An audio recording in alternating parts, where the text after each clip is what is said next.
We're sitting here in Charlotte, North Carolina to have a radio debate with Dr. Eugenie Scott from California. Going to start in just a few moments. Supposed to go who knows how long. I'm speaking Denver Baptist Church tonight and tomorrow night. We thought we'd just videotape this radio debate and see how this turns out so folks can get a feel of what it's like to have to debate with these folks who believe in evolution. We're at WBT, 11:10 a.m. and it is now 3:10 in the afternoon on the 8th, and we're ready to start. Oh boy, it was a busy weekend for me. I don't know about you, but spent part of it with Catherine a bit. We'll talk about that later, though. More about that later. We've been talking about this for a couple of days, too, getting everybody ready for this. A couple of months ago, Dr. Hovind joined us on the air when he was in town to speak at the Concord Bible Church, and he is back tonight and tomorrow night to speak at the, it'll come to me, help me out here, at the Denver Baptist Church up on Lake Norman, about 30 miles north of Charlotte on Highway 16, tonight and tomorrow from 7 till 9. Dr. Hovind is a creationist. He became a Christian at the age of 16, and although you have a scientific background, in that you were, I believe, a science teacher, is that correct? Yes, sir, high school science teacher. You came to disbelieve what the theories of science were teaching. Well, why don't you tell me what... I came to disbelieve evolution. Evolution has nothing to do with science. I still love science. I'm in favor of science, but it's just evolution that's stirred in with science that I disbelieve. And have since done a lot of your own research in this and have come up with presentations that you take around the country to show the veracity of creationism versus the theory of evolution. Correct? Yes, sir, that's correct. The last time that you were here, you volunteered to come back, and you've also volunteered to debate with an evolutionist. And so we have contacted one, and she's joining us today from California. Dr. Eugenie Scott has been since 1987 the executive director of the National Center for Science Education Incorporated. It's a pro-evolution, non-profit science education organization with members in every state. Dr. Eugenie Scott holds a PhD in physical anthropology from the University of Missouri. She is taught at the University of Kentucky, the University of Colorado, and in the California State University system. She's a human biologist. Her research has been in medical anthropology and skeletal biology, and she has worked nationwide to communicate the scientific method to the general public and to improve how science as a way of knowing is taught in school. She has appeared on Our Magazine, Geraldo, Crossfire, Issues on Trial, the Morning Edition on NPR, the Pat Buchanan Show, and All Things Considered, etc., etc., and she joins us this afternoon. I thank you. I'm not exactly sure how we'll begin, but I guess we'll begin with the basic argument. And the basic argument is that scientists, or some scientists, believe that the world was not created precisely the way it's spelled out in the book of Genesis, but creationists believe literally in the book of Genesis. Is that pretty much the argument we have here? Well, today? There are probably quite a few creationists who would still not believe the literal Genesis account. They would maybe say God did it, but not according to the book of Genesis. So there's a variety of creationists. I am a Bible-believing young earth creationist. I believe the Bible is literally true, scientifically accurate, and that the world is less than 10,000 years old. And Doctor, what do the evolutionists say, Dr. Scott? Get that speaker on. You can't hear her.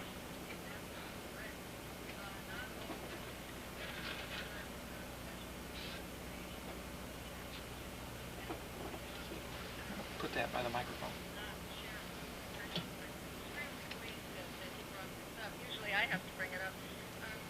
I just got back a few weeks ago from a 3-day retreat with a bunch of United Church of Christ ministers, and I assure you every single one of those ladies and gentlemen were creationists, and every single one of those ladies anywhere around here accepted evolution as the way God chose to bring about the world.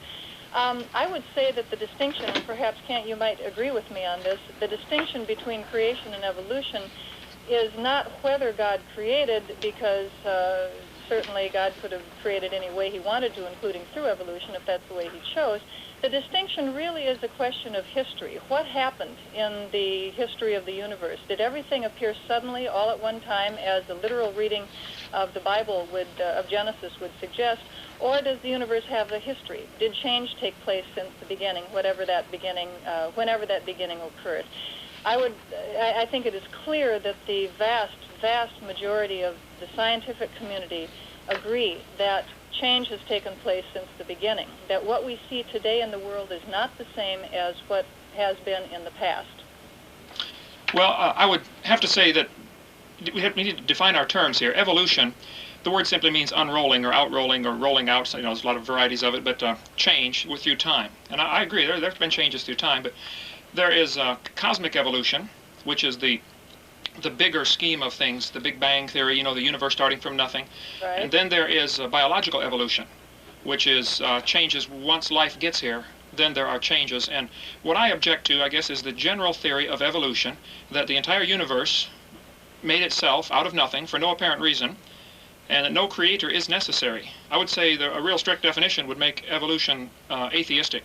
Well, You don't need Ken, that. I don't see how you can say that, because evolution is a science, and a science cannot be atheistic or pro-religious. A science has to be neutral toward religion. And what I hear you, I didn't mean to interrupt, but Dr. Scott, what I heard you saying in your opening comments was the fact that, at least what I gathered, was the two are not necessarily mutually exclusive, that... But the thing about science is a particular way of knowing. Revelation is another way of knowing. There's a variety of ways of knowing. Science is a particular way of knowing that is restricted. In science, we're trying to understand a restricted phenomenon, which is the natural world, and we have restrictions on how we go about understanding that phenomenon. Well, now, let me ask you this, because it's called the theory of evolution. Correct. So if it is, in fact, a fact, why is it referred to as the theory of evolution? It's both. What do you think, when you hear the word gravity, what do you think of? Newton. I guess the theory of gravity, right? Correct. Gravity is a theory. Evolution is a theory. Theory in science is a term of art. It means a special thing within science that it doesn't mean on the street, so to speak. If you talk about, well, I have a theory that the Giants are going to win the World Series this year, that's sort of a casual use of the term theory that's not the same as the way a scientist uses it. The word theory in science means explanation. And gravity is an explanation for why things fall to the earth when you drop them. Evolution is an explanation for a wide variety of information, things from the fossil record, from biogeography, from biochemistry, from geology, from lots and lots of different areas. And to say that evolution is a theory merely means that it is a well-founded explanation, the best explanation we've got so far, and the one that is accepted thus far. Now, both of you have scientific backgrounds, so it would seem to me that science is open to question and open to revelation. So therefore, if 10 years from now you discovered something in your scientific research, either of you, that would dispute the theory of revolution, or evolution rather, or would dispute your theory of creationism, would either of you be open to change? Absolutely. Yes, I would. That's an excellent question, and I would actually like to ask Kent what kind of data would refute young Earth special creation. I've never been able, when I've asked this of other young Earth special creationists, I've never been able to get an answer that is actually testable. Can you give me an example of what kind of data would cause you to rethink whether the world was created all at one time and all of the plants and animals in their present form? Yes, you mentioned a key word there, testable. I think you made a statement a few minutes ago that evolution is a science. I would object to that vehemently. Evolution is a philosophy. It's actually a religion. Let's talk about the science first. Okay, well, yeah, that's what I want to distinguish between. See, evolution is not science. It's a religion that people choose to believe in. But Kent, what kind of data would cause you to give up your conclusion that the literal view of the Bible, that all the plants and animals were created in their present form a short period of time ago within thousands of years? Right. What kind of data would cause you to give that idea up? Yeah, I will get to that in a second, but we got a couple things hanging that I think are very preliminary to this. The definition of science is not a way of knowing. You'll notice in the last 20 years there's been a real tendency in the textbooks to change the definition of science to what she said earlier. Science is a way of knowing. If you look it up in a dictionary, science is the accumulated body of knowledge that we have. It's things that we know. The scientific method involves things that are observable, testable, and demonstratable. Evolution is none of those. Nobody observes it happening. We don't observe any major changes. We don't see a horse, coming from a butterfly. We don't see. Not. We don't see. Certainly, evolutionists would never predict that. Sure. Well, they predict it did happen over a long period of time. Hardly. I don't think anybody's predicted that horses came from butterflies. I think somebody's misled you about what evolution is, if that's the case. Do you believe? Wait a minute. Wait. Do you believe? Wait. Whoa. What? Introduced us to. Okay. Do you believe fish gradually changed to amphibians? Amphibians changed to reptiles. Reptiles changed to mammals? Actually, that's not the way it happened, but we keep getting distracted here, Mr. Collins. The question I asked, which we sort of haven't been able to get to, is what kind of data would Kent accept that would demonstrate to him Okay. that all plants and animals did not occur suddenly all at one time within the last couple thousand years. All right, let me jump in here. I'd like Dr. Hovind, if you would answer that question. I will come back and we'll Sure. all have her answer how evolution happened. If it didn't happen the way you just described, with fish becoming amphibians, amphibians becoming reptiles, reptiles becoming mammals, we'll find out how it did happen. Yeah, which Answer is her ultimately what they question. believe, that and Well, life coming from non-life. But Answer her okay, question. in order for something to be scientific, it has to be observable, testable, demonstratable. There is no way this argument's going to be resolved scientifically. You can't offer data that proves the Earth is billions of years old because you were not there, I was not there, nobody you know was there. It is outside the realm of science. This idea of proving the Earth is young or old is simply impossible scientifically. It's not testable, it's not demonstratable. The problem is there are two different ways to look at things, and some people, they interpret the facts in light of their philosophy. The evolutionists have already decided the Earth is billions of years old, and so when they look at the fossil record, they see those different layers of rocks as being different ages. The creationist looks at the different layers of rocks, the same data, we're both staring at the same geologic formations, and the creationist comes to the conclusion that all of these rock layers were deposited very rapidly in a catastrophe, the worldwide flood. So we both have the same data, but we're coming to opposite conclusions based on our prejudices, our preconceived ideas. So what you're saying then is there are no data that would cause you to reject your point of view because your scientific creationism really isn't scientific. Well, neither is evolution. You mentioned in the letter that you We're faxed talking in. about evolution yet. We're talking about you. We'll get back to evolution in a second. No, I What agree. you're saying is that scientific creationism is not scientific. I agree. There's no possible way to prove it scientifically. Why do you guys keep trying to get it taught in the public school science classes? If it's not science, it shouldn't be taught. Well, see, that's to prove the point. Evolution isn't science either, and it shouldn't be Now let's taught. talk about whether evolution is scientific. First of all, you have an exceedingly narrow definition of what science is. If we had to refer to things scientific as only those which were directly testable, directly observable, we'd have a pretty short list of sciences that we could talk about. For example, particle physics. Nobody has seen an atom. Nobody can observe the particles that are smashing into each other in an atom smasher. Oh, I agree. Sure. So therefore, particle physics is not science. No, there is a lot of theory in particle physics. An awful lot of theory. But hey, but it's not science because you can't directly observe it. Well, my point in this is that, and it's very difficult to get an evolutionist to admit this, what they have is exactly the same as what a creationist has. They have a strong belief in something that is not observable, testable, or demonstratable. Both are fundamentally religions. And yet, Now you're saying that unless it's directly observable, it's not scientific. So, but I think that you'll probably agree that particle physics is a science. So there must be some kinds of sciences in which direct observation is not completely relevant. okay, yes, and I would say creation would fall into that category. Creation is a scientific theory that is not directly testable. I mean, we weren't here when God created the world. Well, But I don't it know. is. I can think of some ways to test young Earth creationism. Okay, let's hear one. Well, you should be doing this job because one of the things that a real scientist does is come up with ways that his theory or explanation could possibly be refuted. Okay, I've got a good one for you if you can't think of one, but You know, if you have the if the entire geological column was laid down by the flood, which is your position, how do you explain 80 different layers of coal in the Midwest? Were there 80 different floods? oh no, that could all be done in one flood. Mount St. Helens is doing a good job of proving that for us right now as we speak. No, Mount St. Helens shows that catastrophes of various sorts and large quantities of water can produce very impressive geological features. It Exactly does not, right. by any stretch of the imagination, demonstrate that the whole Grand Canyon could be laid down by water. Well, no, wait. Now, you would have to agree, I'm sure, if you studied your geology, that all of the layers of strata in the geologic column in the Grand Canyon are sedimentary rock, which means they were indeed laid down by water. Nope, some of them were laid down by Okay, air. volcanic, Some of them yeah, are windblown. are aeolian deposits, which is pretty tough for you guys to handle when it... No. You mean talk about windblown ash and stuff? Sure, that happens. I think in the flood there was a catastrophe, disaster, volcanoes going off, there was ash layers. The trees... It's pretty crazy because you got the flood going over, depositing a water layer, and then you have the flood waters going someplace, an ash layer being deposited, then the flood water coming back and depositing water layer. You know, this whole thing is just really silly. Okay, I got to take a break right now, and we'll come back and we'll continue this conversation. And I want to find out, since you refuted, well, I want to find out how you feel evolution actually did take place. And let me get a response from you, Dr. Scott, about what data we have that proves the Earth is older than, how old do you say it is, Dr. Hovind? 6,000 years? 6,000 or 7,000 years. Yeah. Okay.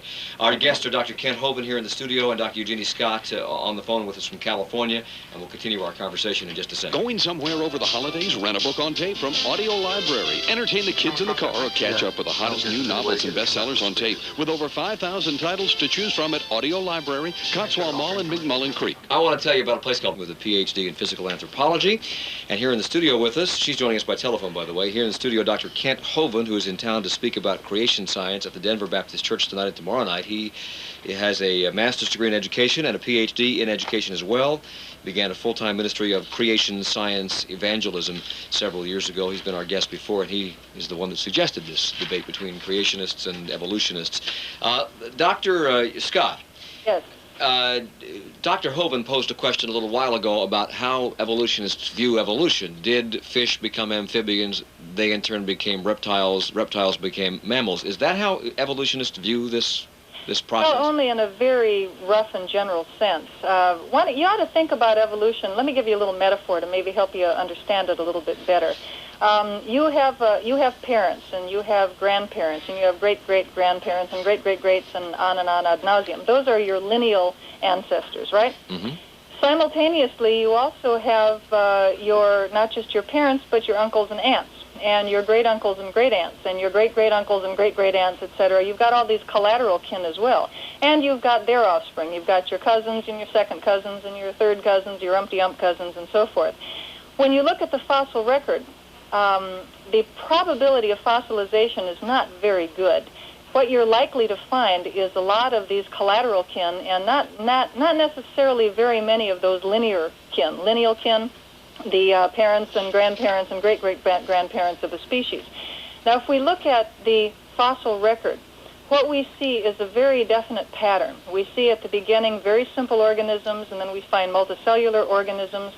We find in the Cambrian, we find a whole explosion of invertebrate organisms with hard shells, so they show up better in the fossil record. And we can find ancestors for most of the living invertebrates in that Cambrian explosion. A little bit later on, we find that in the marine, in the ocean, you find animals that look like very primitive fish. They're not fish like you're going to go out and catch this weekend. They're not the bony fish. They're a very primitive kind of fish. They don't even have bony skeletons. They've got cartilage skeletons. If you want to call them fish, you can call them fish, but you shouldn't get them mixed up with your local perch and your local trout. It's only later on that you get those more advanced kinds of fishes. But what I hear you saying so far, and correct me if I'm wrong, is that we have instances of fossilized records of various and sundry different species, some of which do no longer exist. They are extinct. Correct. But do we have any missing links? For instance, where is the missing link that would go between a man and an ape? Where is the missing link that would go between the fish you were just talking about and the kind of fish that we have today? There actually are intermediate forms between the primitive fish and the bony fish, or the osteichthyes. I'm sorry, I'm not a specialist in ichthyology, so I really can't just roll those right off my tongue. Okay. There are some nice transitions between these early fish-like creatures, these early marine forms, and the earliest land forms. Some people call them amphibians. They're probably better called tetrapods, which means four-footed, because they have some similarities to amphibians. But when you think of amphibian, you think of a modern-day amphibian like a frog or a salamander or something. They weren't like those at all. They were very primitive. When you come to humans and, I'm sorry, I got distracted here by your question. We do have nice intermediates between those early marine forms and the first land forms. We've got lovely intermediates between primitive land creatures that some people call reptiles, although they're not identical to modern reptiles, of course, and mammals. And eventually, when you get up to the primates, you've got quite a marvelous record of fossils of early humans. There's a lot of confusion out there. People think that the human fossil record is particularly skimpy. It isn't. We've got lots and lots of fossils. But do we have fossils of humans that are more like apes than humans? In other words, in fact, if you read the creationist literature, they have a great deal of difficulty with the human fossil record because in their way of thinking, there's only the created ape kind and only the created human kind. And so they have a lot of difficulty forcing every fossil into this Procrustean bed of either ape or human. And what's amusing to look at the creationist literature is you take a fossil like Homo erectus, the Peking man or Java man fossils, and some creationists say, oh, well, it's just an ape, and other creationists say, oh, well, it's all human. I mean, it's obvious that this is an intermediate form, and it's difficult to classify. Okay, Dr. But earlier than the Homo erectus fossils, and it gets even more difficult to classify these forms. They look more and more ape-like. I want to ask you a question in a second about the age of the Earth and why you feel that you have scientific proof that it is as old as the evolutionists say it is, but Dr. Hovind has been taking notes furiously over here, so let him have a crack at some of the things that you've said so far. Well, yeah, we uncovered a can of worms here. She says the fossil record is not good. That's always a good one, shield to hide behind. You know, we don't have these missing links. Actually, the whole chain is missing. Well, we got plenty of fossils. We've got lots of intermediate forms. Okay, I disagree 100%. I think I could discredit each and every one, or it could be interpreted from a creationist viewpoint. There are probably many species that have gone extinct. If the Creator designed the creation with a variety of different kinds, basic kinds of animals, and they produced varieties of offspring, for instance, dogs, you know, there's 250 kinds of dogs, and they all came from a common ancestor. It was the dogs that got off Noah's Ark. How about beetles? There's hundreds of kinds of beetles. I don't know how many different various kinds there are. There's lots of species and subspecies, and, you know, you break it down. See, our modern classification system, done by Carolus Linnaeus here in the last few hundred years, is not necessarily, you know, species is not necessarily the biblical kind. That's a very difficult issue for you folks, because well, it's difficult for you folks. Creationist defines kind as species, as family, even as order, and one even defined it as a phylum.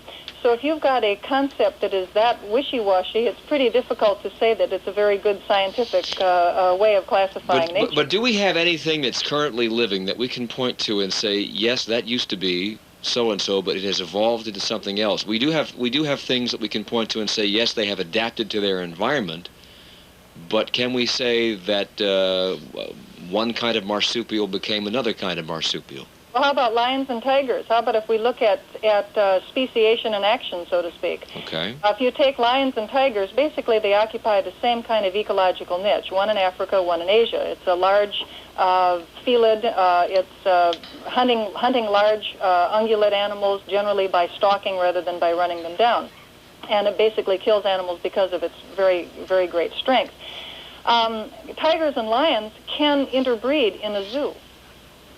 There have been a few cases where, accidentally, tigers and lions have gotten together in the biblical sense and have produced ligers or tigons, whatever you want to call them, but it's a hybrid between a tiger and a lion. It doesn't normally occur in nature, of course. But what that shows is that these two species, which are really quite different morphologically, actually are genetically similar enough to exchange genes and still be considered close to being the same species. Now, I suppose a creationist would explain that, well, God actually created the lion kind or maybe the tiger kind, and they've diverged since the flood. I think the evolutionist argument is much more satisfactory. The evolutionist would say that you've got, back in the Miocene period, you've got large cats that expanded over the Africa and Asia and even Eurasian continent. They were separated off during the Pliocene, when the climate got considerably drier and the Arabian desert area sort of cut off this faunal transfer from one continent to another. And you end up with lions in Africa and tigers in Asia, which are in the process of diversifying into two separate species. Let me ask you a question, Doctor. Oh, but they're still the same kind of animal. They're still a cat. I mean, change the butterfly to a lion. Now that would be evolution. And no, it wouldn't be. It'd be nonsense. No evolutionist on this planet ever said that lions are descended from butterflies. Okay, they believe. If you go back far enough, you can probably find a common answer to butterflies and lions. See, that's a religion. Butterflies and lions, but it's absurd to say that lions and butterflies are directly, you know, one evolved into the other. Okay, let me ask Dr. Hovind a question. I'll have to take a break in a second here, but how do you explain if life began, as the Bible says it does in Genesis in the Garden of Eden, that animals were created on one day and then man was created on another day and woman, you know, following that. How do we explain that all the kangaroos in the world are in Australia? That all the tigers and lions, except those who've been moved artificially here, and elephants are in Africa, that horses were not native to America, that they were brought here from Europe? Why wouldn't particularly the Middle East, have elephants and that's what you're asking. Pardon me? The question you're asking, Mike, is how do you explain biogeography? How do you Correct, explain the distribution of plants and animals? Well, I would have no problem. I would say there was a worldwide flood 4,400 years ago. There were 2 of each or 7 of some basic kinds of animals on board Noah's Ark. And in the last 4,400 years, there's been an enormous variation within the created kind. I don't know if lions and tigers have a common ancestor.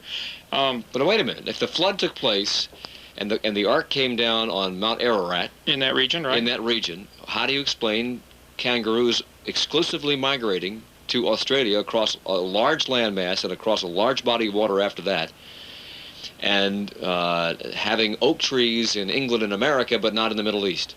Well, the different climates are, there's biological warfare going on. That's not a good term to use, but the species do compete for land space, and some maybe would not be competent to survive. But how do they get there? How did they get there? Well, if the oceans were not as deep as they are today, if you lowered the oceans just 1,000 feet, and they average 15,000 feet in depth.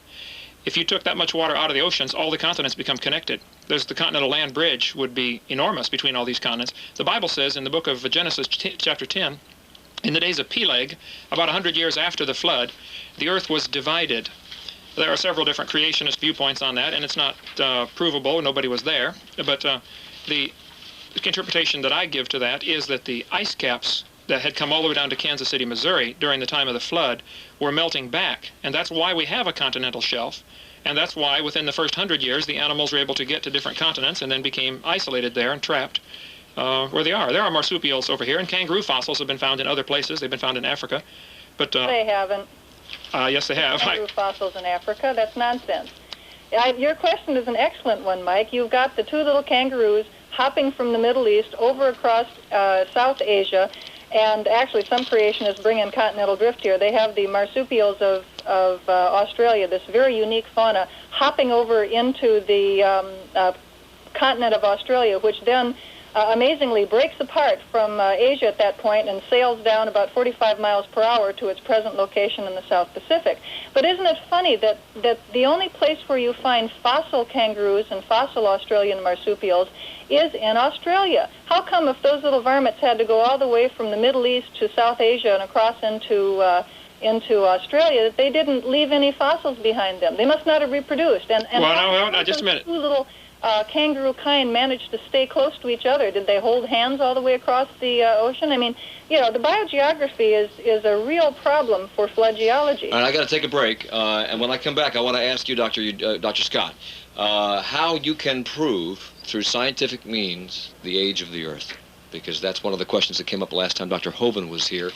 I believe, if I'm not mistaken, you refuted carbon dating. Yes, sir. Okay. We'll talk about that when we come right back on WBT.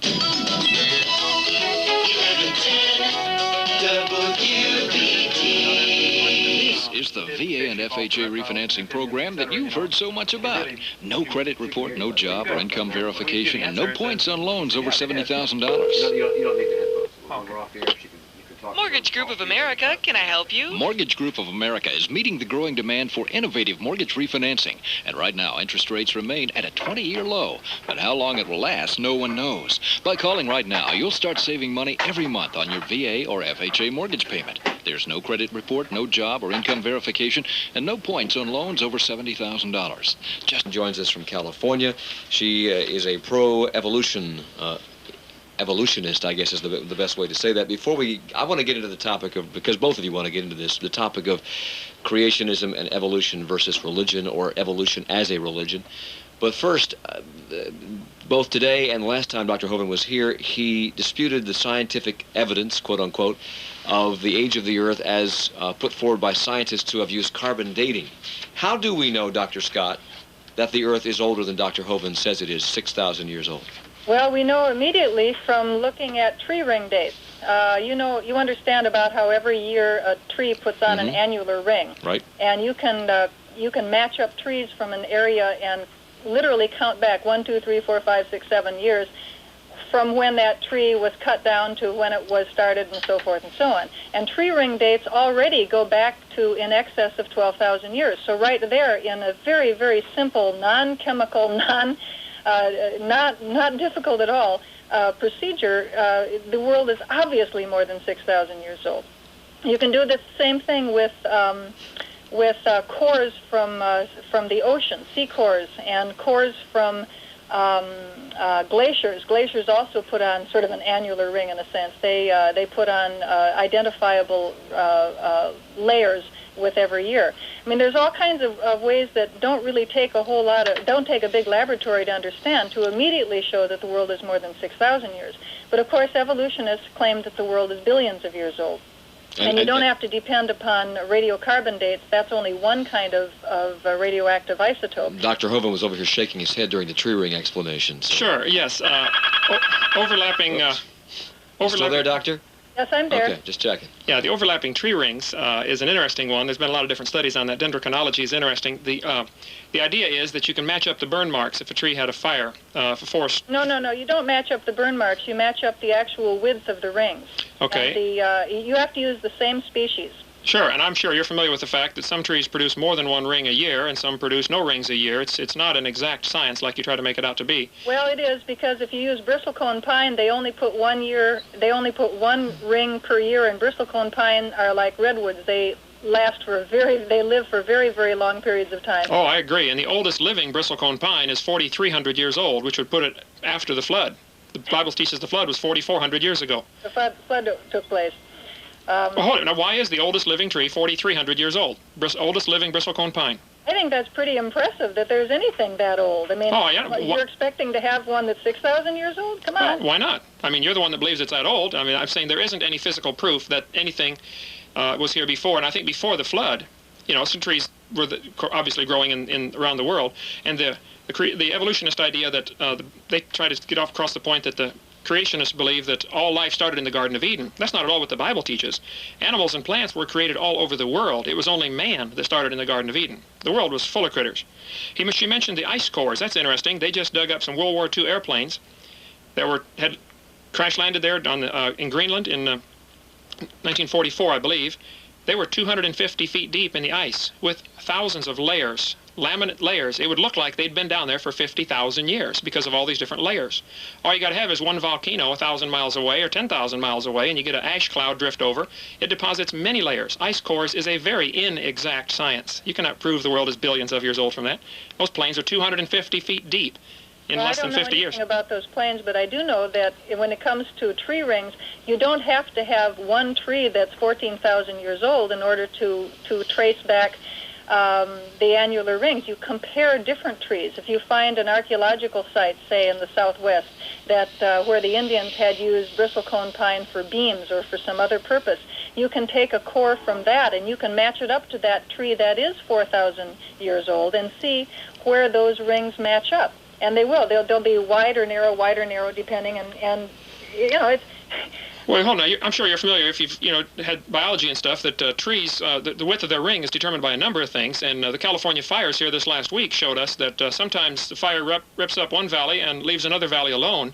Maybe the burn marks or maybe even the width of the rings. If a tree was growing with other trees around it, as it matures, the other trees fall down, it gets more sunlight. Now, it gets a wider ring, where another tree 50 feet away does not get a wider ring.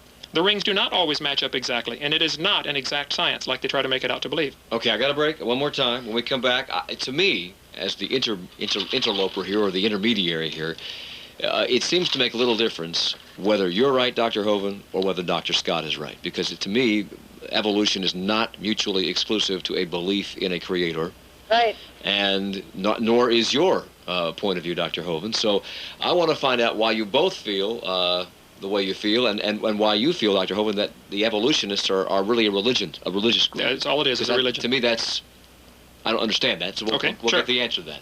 And when we come back in just a second. With what you need to get cooking this holiday season indoors and out, butter fields, etc. in South Park, and the brand brought up the topic of religion here, and there is some question about whether evolution should be taught in the schools, and about whether creationism should, why it's not allowed to be taught in the schools.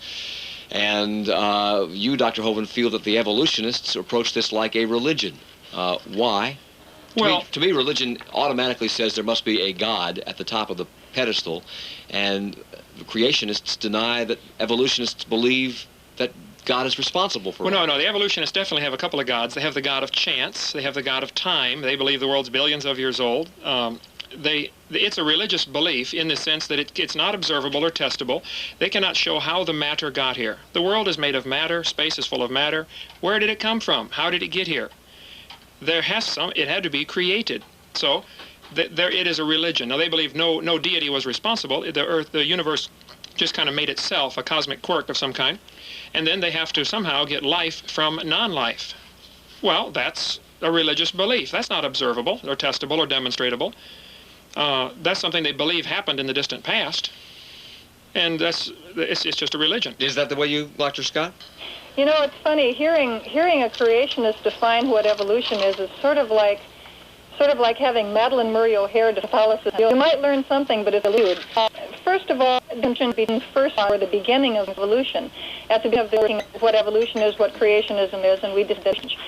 Start with the Big Bang. Fine. I don't care how the Big Bang got here. Maybe it was supernatural, maybe it was natural. However the Big Bang got here, matter was produced. And at that point, we had the evolution of stars, we had the evolution of galaxies, we had the evolution of planets like our own. Start someplace else. Start with the first replicating molecule. Maybe it occurred naturally, maybe it occurred supernaturally. We don't know right now. Science has to investigate it from a natural standpoint, because that's the limitation of science. Science, as I mentioned before, is a limited endeavor. We have to explain the natural world using natural processes. There's nothing any more atheistic about science than there is atheistic about long division. You can do long division without invoking the supernatural. You've got to do science without invoking the supernatural. I agree. Let's take that first replicating molecule. Sure. Okay, however it got here, what happened? Did all the plants and animals occur suddenly at one time? That's Kent's position. My position, and that of the vast majority of scientists, is that after you get that first replicating molecule, you have the gradual development of plants and animals through time, not the sudden appearance of everything. So that's the difference between creation and evolution, and that's the confusion that they make between first cause and evolution. Okay. Evolution does not depend on a natural origin of that first replicating molecule. Okay, you mentioned a couple things there. You said that I think, if I understand you right, you kind of admitted that at least the Big Bang part and the first replicating molecule part are not testable and are not part of science, and yet they are very much part of the school textbooks. No, I didn't say they weren't testable. As a matter of fact, there right now is very active science going on in discussing which of a number of alternate explanations best explains the origin of the first replicating molecule. Sure. Is creation one of those you're considering? Not from a scientific standpoint, you can't, because you can't consider supernatural explanation in science. It's one of the limitations. Okay, so the entire subject of origins is outside the realm of science. And until they get it solved positively, I would like it out of the textbooks. I don't think kids should be taught your view without being taught all views. I don't think that it is outside of science. I think a supernatural explanation is outside of science. Well, hold it. No, you begged the question. How did the universe get started? How did the first life get started? Do you know? Can you prove it scientifically? You're outside the realm of science. Believe me. There are a number of theories that are competing with each other right now about the first replicating molecule. Sure, and the kids ought to be shown all of them, including the creation theory. Actually, it might come as a surprise to you, but when I was teaching evolution at the college level, I would mention to kids that I would say, well, here we're going to study evolution. Evolution means change, describe it a little bit. And there's lots and lots of evidence to show that this change through time took place. And now we're going to discuss, or during the semester, we're going to discuss how this change could have come about. And it could have come about through natural selection, through Lamarckism, through saltation, et cetera, et cetera. And possibly it might have come about because it was the will of the supernatural, because it was God's will. Yeah, but you still missed the origins part. This is the important part. I'd go on to say, we can't study that in this class because this is a science class, and science is incompetent to study the supernatural. I guess if we somehow invent a theometer, we can do it, but until that point, we can't bring supernatural explanations in to explain the natural world. And with that, I got to stop because we have to break for news. Dr. Kent Hovind's here in the studio, Dr. Genie Scott in California. They both agreed to stay over into the next half hour, and we'll continue our conversation following the news next here on 1110 WBT Charlotte. Go ahead, Mr. Questions, although we request to keep your questions very short. 570-1110 or toll-free 800-WBT-1110. We left off in the last half hour where we had the argument between evolution as a religion and the fact that evolution is taught in schools while creationism is not, because it is considered to be religion. Dr. Scott, do you see a problem with teaching one but not the other? Not at all, because I do not agree in the slightest that evolution is a religion. Evolution is part of science. Science has to be religiously neutral. It's a limited enterprise that must explain the natural world using non-supernatural means. But are you discouraging the teaching of creationism to children?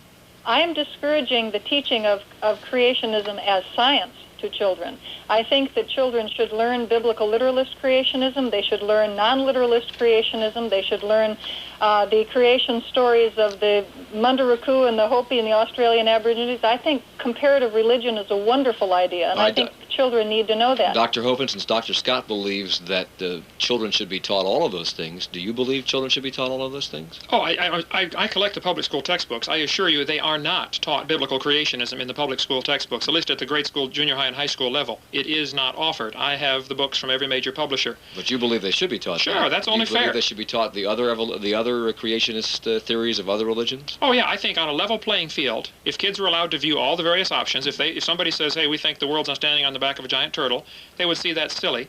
And I think the literal biblical creationist view would win out hands down. So we have so actually, between the two of you on this topic, we have no argument. It's just that Dr. Scott doesn't want to see the creationist point of view taught as science. Is that correct? Right, but see, she wants her evolution, which is a religion, included in with science. That's where I would differ. Evolution should also be in the comparative religions. I don't understand why you think it's a religion. I don't understand that. In order to be science, it has to be observable. Nobody observed them when the world was created. Nobody's ever seen an animal change to any other kind of animal. That's never been observed. Cats always have kittens. Let's go quickly to the phones before we run out of time in this segment. WBT, you're on the air with our two guests. Hi. Yeah, I think the truest thing that's been said here is that this is a situation that cannot be resolved. Obviously, both people have their own set of facts, and they're going to interpret it. But I have a question. Assuming this lady, Miss Scott, is saying that the only place that we have a story of creationism is in the Bible, and assuming that story of creationism is wrong, the problem that I see is the whole Bible crumbles.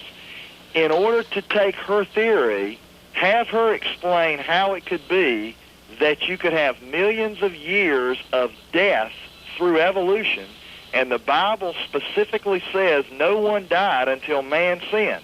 Now, the danger is when you take her view, as Christians have tried to do in the last few years, you destroy God's creation. And if you read the book of Job, you will find that God didn't even address Job and give him an explanation of how he was. He said, Job, can you even explain my creation? In Exodus chapter 19, verse 4, it says that God sent eagles to fly Israel on their wings out of Egypt. Did that really happen? Well, there's metaphors and similes used all through the Bible. Well, the weatherman says the sun rose this morning. Who's to pick and choose what are metaphors and what are literal? Well, in the Hebrew rendering, it's obvious. I mean, any child can pick it out, you know. But the weatherman this morning said the sun rose at 6:15. Did the sun rise or did the earth turn? Someone answer my question. How could we have evolution? See, I much resent someone saying it doesn't matter whether the earth evolved or was created, and I think God finds that to be an abomination. All right, stop. Whoa! Well, I told you to keep it short. Now, I agree. It matters a lot. You're gone. You can listen to the answer on the radio. It matters a lot. I agree. Dr. Scott, do you have a problem with that? I'm not really sure what his question was, to tell you the truth. His question was, how can we believe in evolution with thousands and thousands and millions of years of death if the Bible says that no one died until man sinned? And man didn't sin until Adam and Eve ate the apple off the tree, which I don't know how many days that was in the Garden of Eden, but it wasn't very long. Well, it's a non-question because he's saying, first, assume the Bible is literally true, which, of course, the majority of Christian denominations do not assume. And then, if you assume the Bible is literally true, how can you say you're right? And, of course, in science, you're not assuming the Bible is literally true. I mean, maybe a way of turning this question around would be to ask him. I mentioned before that there were 80 separate layers of coal seams in the Midwest. If you take a look at the amount of coal reserves that there are in the world, the entire biomass of the world today couldn't possibly be converted to that much fossil fuel. There had to have been an enormous amount of time involved in the laying down of those coal seams. Or a different set of conditions. That much organic material at one time. You know, obviously there was death. I think your caller might might need to talk to a minister more than to a scientist. Okay, we got to take a break. We'll come right back with more of your phone calls. Dr. Kent Hovind, Dr. Eugenie Scott here on WBT. Own Carolina Panthers helmet #1 and help United Way of Central Carolinas. Solutionist, and you're next on WBT. Keep it short. Hi. I have a question related for the creationist. Given the fact, or given the fact that the Bible says that the stars, the sun, and the moon were created during the 7 days of creation, and the fact that that stars are measurably millions of light years away, and the light that we see now was in fact being produced millions of years ago, I don't see how that can be reconciled with the 10,000 year Good question. in the creation. All right, good question. Sure, good question. You're laboring under a delusion here. You say the stars are measurably millions of light years away. That simply is not true. The furthest they can measure using parallax trigonometry is about 60 to 100 light years. So we do not know how far away those stars are. It could be the whole universe is rotating like everything else is, and the red shift is caused by the stars moving instead of by their great distances. Nobody knows what causes the red shift, and we do not know how far away the stars are beyond 100 light years. Some say 200. Okay, I'll give them 200. Secondly, I'm not saying they're all within 100 light year radius. Now, don't misunderstand that. I'm just saying they cannot be measured, period. Secondly, we do not know that the speed of light has always been what it is today. There is no possible way to prove the speed of light is a constant, and it has always been at this speed. And thirdly, you cannot prove that God did not create a mature creation. Adam and Eve were full grown. They looked like adults when they were 0 years old. How do you know? Were you there? No, I wasn't there, but see, that's a reasonable explanation of it. The evolutionist explanation is the only one that is tax supported. I'm not against people believing in evolution. I'm against supporting it with my tax dollars. Hey, Dr. Scott, any comments? Well, he gets into real problems with theologians if he suggests that God is a trickster that made everything just look old because he wanted to fool us into thinking evolution had taken place. So that was an explanation that was rejected 200 years ago. 300 years ago when it was first suggested by Hermann Gosse. The idea that God just made everything look old is one that theologians have a lot of trouble with for obvious reasons. No, I didn't say he made it look old. It has to be mature. The trees had to be full grown or they don't work. Adam and Eve, he didn't create babies. It's just a matter of function. It has to be mature. So in terms of the distance of the stars, he just made it look like the stars were billions of light years away. Well, do you know that light has always traveled at the same speed? Do you know what light is? Can you show me anybody who knows what light is? Is it particles, waves, photons? There isn't a person in the... kept up with the creationist literature. There's been quite a bit of discussion about Barry Setterfield's idea that an Australian creationist that somehow the speed of light has slowed down in the last couple of thousands of years. Most creationists have rejected that firmly. Well, I don't know. I wasn't there either. But I'm just saying it is a reasonable explanation. And the evolutionist explanation is the only tax-supported religion we have right now, and I resent that. All right, let's go off to another phone call. WBT, hello. Mike, I appreciate you having this discussion on the air today. Okay, make it quick. Got a quick quote and then a question for your guest in California. As to whether or not evolution is fact or faith, L. Harrison Matthews, in his introduction to Origin of Species, Darwin's Origin of Species, said, "The fact of evolution is the backbone of biology, and biology is thus in peculiar position of being a science founded upon an unproved theory. Is it then a science or a faith? Belief in the theory of evolution is thus exactly parallel to belief in special creation." What's your question? Don't read a book to me. What's your question? Well, I was just he said. What's your question? My question is, how does she reconcile the fact that there are dinosaur footprints that have been found alongside of human footprints in Texas, if, assumingly, she believes that the dinosaurs were extinct before man came into being? Doctor? If your readers want to know about the Paluxy River footprints, they can call me on our 800 number, if you don't mind me giving it, Mike. We have carefully analyzed the Paluxy River so-called man tracks and dinosaur tracks together. There's nothing to it.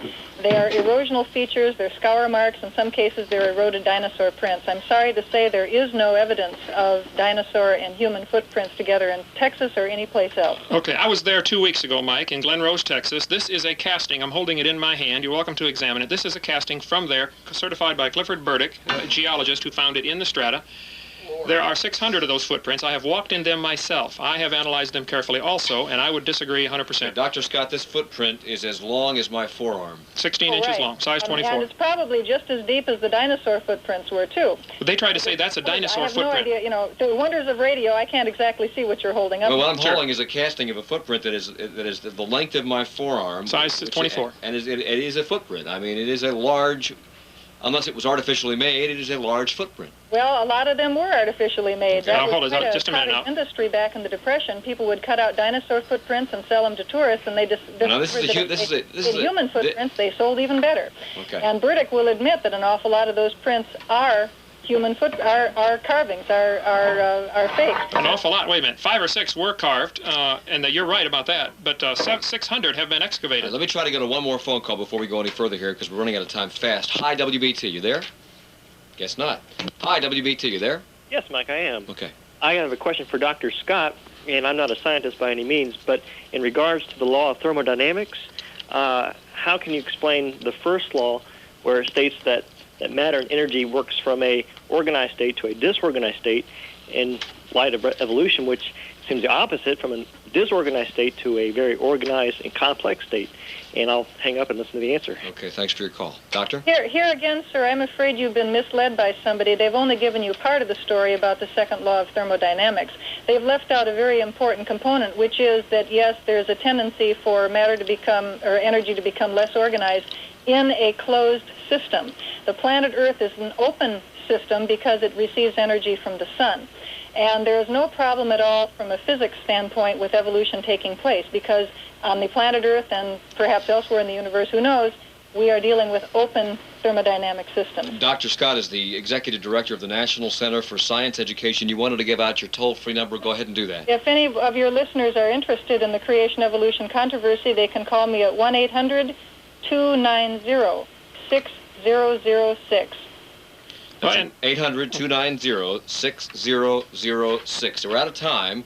Dr. Kent Hovind is in town tonight and tomorrow night to speak at the Denver Baptist Church from 7 until, what, 9 o'clock? Yes, till 9. And it's a multi-video. It's a slide. Yes, I got lots of visuals, hands-on stuff, and I cannot afford an 800 number, but if I could give mine, sure, they could contact me. Absolutely. I'm at Pensacola, Florida, and it's Hovind, and it's 904-479-DINO, D-I-N-O. Is that the 8987 number? Yes. Okay. No, I got this my home phone. DINO is the office line. Okay, DINO is the office line. Okay, D-I-N-O. It's spelled H-O-V-I-N-D. Kent Hovind. Hovind, thank you very much for joining us. Thank you, sir. And I hope we can call on you again, Dr. Scott, sometime in the future. I'd be happy to. Thank you. Thanks for staying over, too. It's 4:26.